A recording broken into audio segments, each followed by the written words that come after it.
Most real estate professionals have heard of ChatGPT, but almost none of them are using it to its full potential.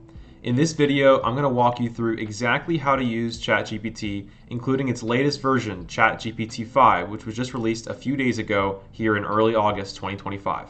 I will also be giving you my complete prompting guide tested with thousands of queries over the past couple years, completely free. If you want to save hours each week and get an edge over your competition, you're about to see exactly how.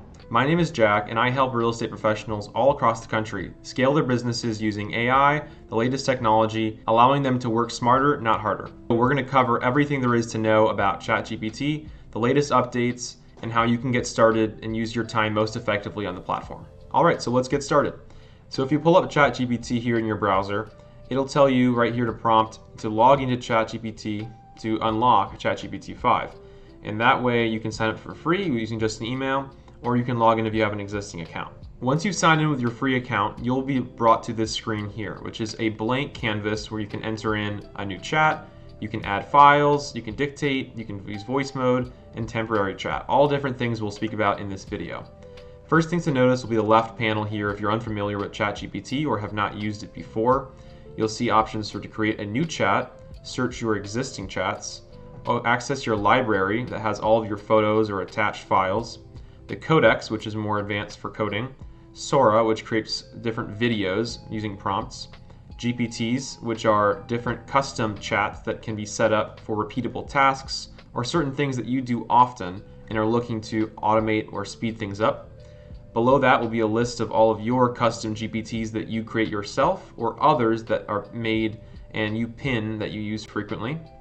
Below that will be the project section, which will be anything that you create, and you can store chats there and also upload files so that ChatGPT can recognize your own attachments and implement them into its responses. And then below that will be just all of your recent chats that you have that aren't organized into one of these folders or aren't one of these custom GPTs. So to dive into the main user interface here, you'll see the blank chat. Up here on the left, you might have noticed changes if you've been using ChatGPT recently or in the past. There used to be a drop-down list here of all the different models. The most common ones were 4.0 or 4.1 mini, 4.5 for writing. On August 7th, 2025, ChatGPT was just updated by OpenAI, and they just whittled all of these models down from a list of models that might have been complicated and overwhelming down to just ChatGPT 5. And they have, you can see the flagship model and also GPT-5 thinking, more thorough answers. Lastly, you'll see here to upgrade for ChatGPT 5 Pro, that is on the next level tier plan of $200 per month. Currently, I'm on this Plus version here. You'll see this is the most common usage cases. I recommend this for most people that use ChatGPT on a daily basis. That way it allows you to get over some of those very low usage limits where if you find yourself chatting and asking a few questions, features such as search the web or uploading files and images, you will be priced out and locked if you don't pay for this Plus version. In my experience, this is what I would recommend. If you are using ChatGPT all the time for a majority of your workflow, then I would suggest upgrading to the $200 a month version. That way you have no limits on usage, and you can see here through the list, you have the maximum amount of different features that ChatGPT offers. Now let's talk about the actual interface with ChatGPT. How do you interact? There are a couple of ways. Right away, you can type into the chat and interact with the bot that way, and it will provide responses in a conversation-like manner. There's also an option here, if you click this drop down, you'll see add photos and files, which can be PDF documents, text files, images. It can read all of those things. There's agent mode, which allows you to connect to different platforms like Gmail, Outlook to send emails for you, and other apps. If you can connect to Zapier or one of these larger platforms, you can connect to a number of other platforms online. There's the deep research feature here that allows you to get a much more in-depth response based on questions that you have. You can create images. You can ask it to think longer or have a little bit more thorough response. And then if you click more, there's a couple things: study and learn, web search, which is more common if you enter URLs or links online, you want it to reference what you're looking at. And then there's this canvas button here that allows you to edit things in the actual chats, or if ChatGPT gives you a response, you can type directly into their response. Below here, you can see if you'd like to connect your OneDrive or Google Drive, any of your files, these will be available for ChatGPT to read and reference in these chats.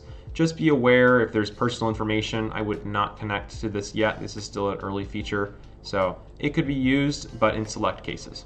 You'll notice here on the right-hand side, there's the dictate feature.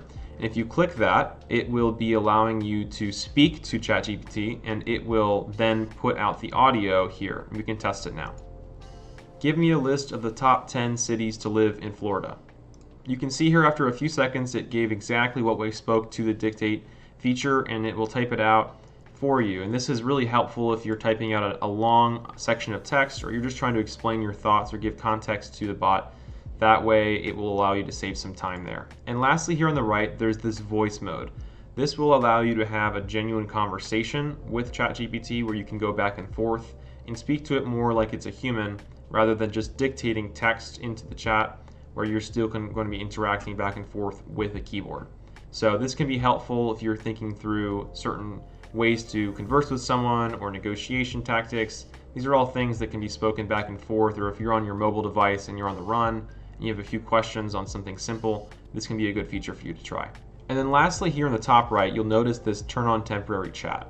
Now if we click this, you'll see this won't appear in history or update ChatGPT's memory if you have that setting enabled. You'll see you can ask it anything.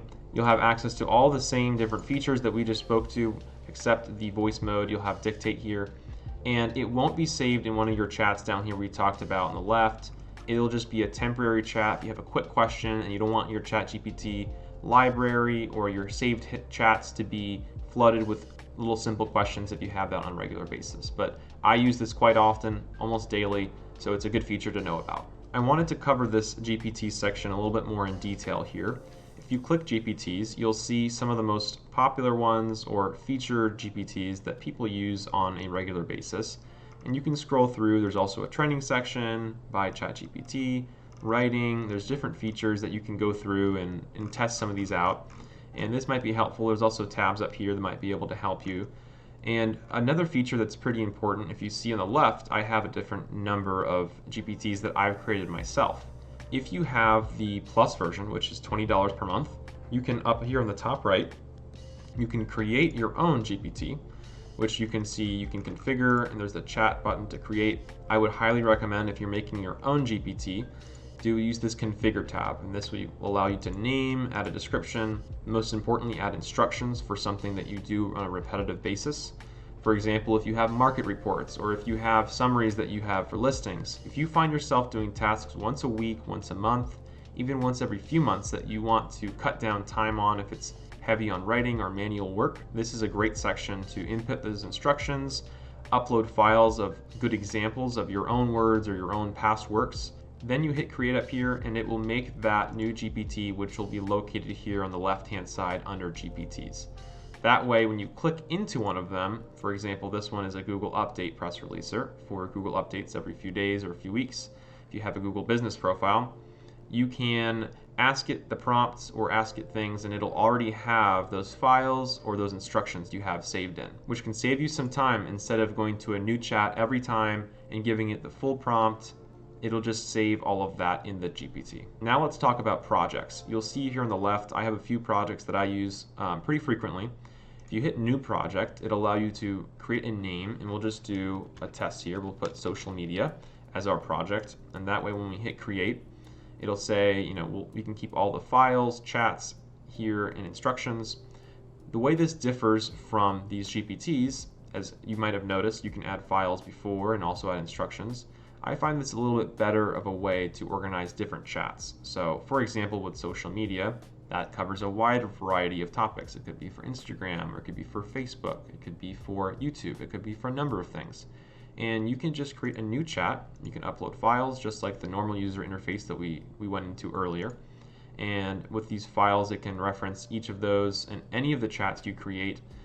So that way you can have a consistent brand identity. You can have certain things that you'd like to reflect on. There's also instructions here. You can see the example, respond in Spanish, have JavaScript based on coding, keep answers short and focused. You can have any instructions here This is another good way if you want to follow this prompt that we had, the format, if you wanted to have it a certain way, or if there's a certain task you'd like it to do, you can input that here. So that just about covers the project section. If you were to ask me if it's one task that I do repetitively, then it'll be here and I'll create a new GPT just for that task.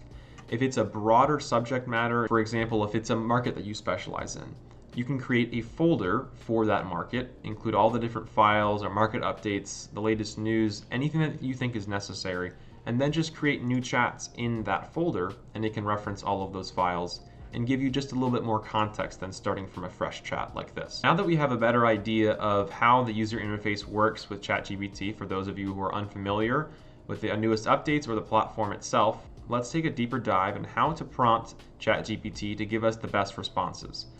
And personally, after using this for thousands and thousands of entries over the last few years, I found one framework to help me the most and gives me the best responses.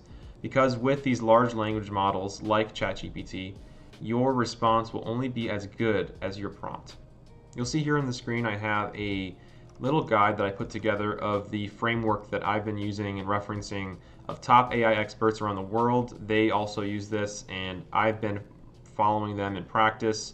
And it's a quick 4-step framework using the following items. You can see here it's goal, format, warnings, and context.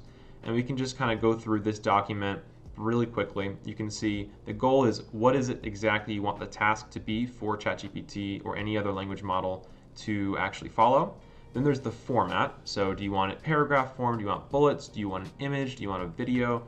Warnings, this is really important because if you give it a broad prompt, you can end up with very broad responses that aren't high quality. So you can give it guardrails, the do's and don'ts. You should follow this, do not do this. And then lastly, context. This is just really anything else you think is important. And this is where I found the dictate feature we covered earlier to be pretty helpful. If I have a lot of thoughts on something, or if I have context that ChatGPT might not, or expertise in a certain field or neighborhood or market as a real estate professional, that's where I turn on the dictate mode and I just say everything I know about it, where I can give good context to ChatGPT to give me a better response. Now, if we're going to look at an example, you can see this for a compelling listing description. And now you can see I set this up with the same goal, format, warnings, and context, just with an example for listing descriptions, which might be a simple use. A lot of people have used ChatGPT for this in the past. But if it doesn't give you responses that you're happy with, you can try this format and see how it goes and customize it to what works best with you and your language. Now here you're going to write the goal. You can see you want it to write a compelling listing description for buyers wanting to live in Miami, Florida. The format here will be 2 substantive paragraphs. You can give it word length, paragraphs, how the tone should be, the language, warnings. You can see what do's and don'ts here. Avoid emojis, don't use general phrases. There may also be a list of common phrases you want to avoid to make it sound like it's AI. And then also here you can have context. A lot of times for listing descriptions, you can just upload a list or bullet points of all the different features of the home. In this case, you can see there's a few different features here, 4-bed, 3-bath, coral gables. And then you can just take this whole prompt and paste it right into ChatGPT to give it your response. And we'll throw it into a new chat in ChatGPT. You can see here the models. You can select ChatGPT 5 or Thinking. We'll just use the regular ChatGPT 5 for now, and we'll paste in our prompt. And you can see it's all in here. And when we hit send, this is how the chat feature will actually interact. You can see right away it's going to start the actual writing process here. Now what used to happen was there's a model that we used to use a lot for writing, which was ChatGPT 4.5. And now all those models have been embedded into ChatGPT 5. So right away you can see we have a listing description and we can adjust the format here if we like certain phrases or if we want it to be longer or shorter as you see fit. But overall, I've found this prompting framework recommended by experts around the world to be the most helpful for me, and I hope this helps. If you'd like to get your hands on a copy of this document here with the example of the prompt, that way you can follow these instructions and just copy and paste this in. I have a community here that was set up for real estate professionals all across the country that'll be used to store all these different documents that I cover on this channel and all across all my social channels. That way you can just hit join. It's completely free. Once you enter in, all these files will be located here in the classroom section. You'll notice automation resources or social resources. This page might change over time. you'll find this file and all the other files from everything that's released online for you to get your hands on. I hope this video served as a helpful guide for you to learn a little bit more about the platform of ChatGPT if you've never used it before, or if you have, it gets you more familiar with how these different features work and interact with each other, as well as the latest update of ChatGPT 5. I hope you gained a little bit of value from this, and we'll see you guys in the next one.